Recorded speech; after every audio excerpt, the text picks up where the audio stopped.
Welcome to the Cow Emporium Apple and Cranberry Stuffed Acorn Squash. This is my Squash Sunday, episode 2. The star of the show, the acorn squash. That acorn squash was once green, but apparently now it's ripe, so it's orange.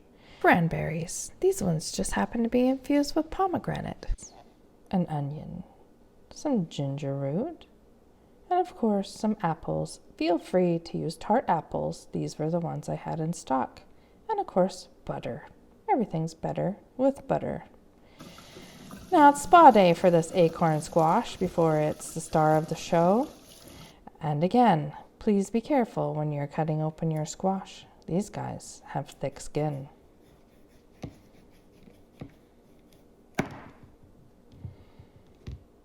After cutting the top off, I cut the squash in half.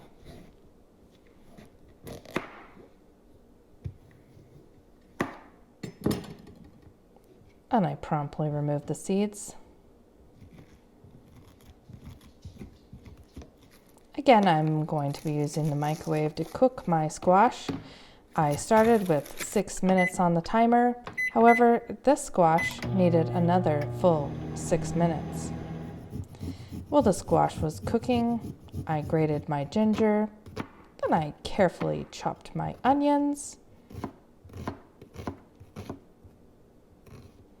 And the apples, I just roughly cut them into chunks, leaving the peel on. There's lots of good things in the peel.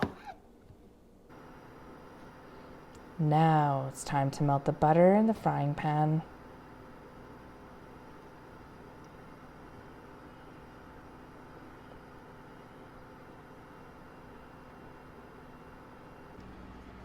I check my squash to see if it is ready.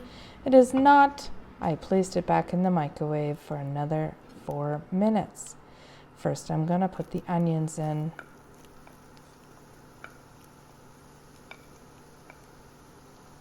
And then, just for fun, I'm going to add the apples from the other side.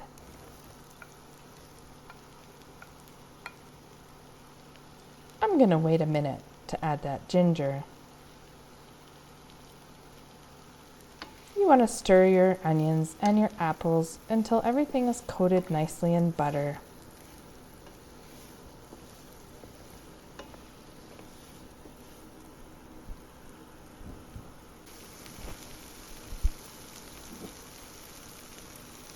Now the ginger goes in, and give that a good stir to incorporate it so it gets to touch all the pieces.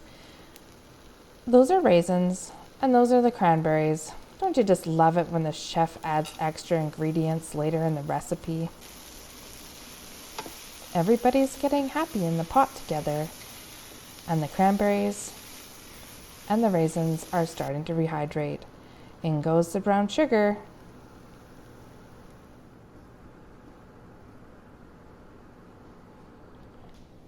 Now, because I can't eat the next ingredient, I am filling 1/2 of the squash with the ingredients that you've seen so far.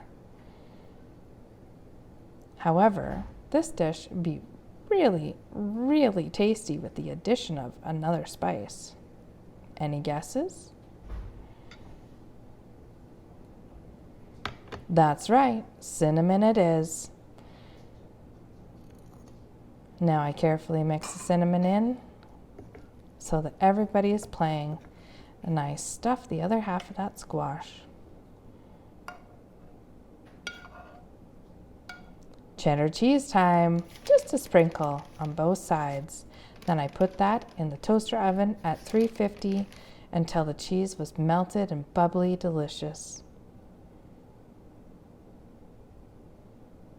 This paired really nicely with the pork cutlets that I fried for supper.